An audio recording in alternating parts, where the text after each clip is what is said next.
రకరకాల నాట్యాలు చేశాము. అయినా మన తల్లి మనసు చలించక పాతాళం నుండి లేచి రాలేదు.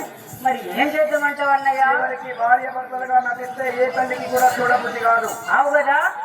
అంతకు తెగించి కూడా భార్య భర్తలుగా నటించినాము. అయినా మన తల్లి ఇవ్వలేదు కదా. ఇప్పుడే పట్నాలు గీసి పట్నాలు రంగ వైభవంగా పట్నాలు గీసుకొని మన తల్లిని లేపుదాం చెల్లెమ్మ. అరే అన్నయ్య నేను రెడీ కదా.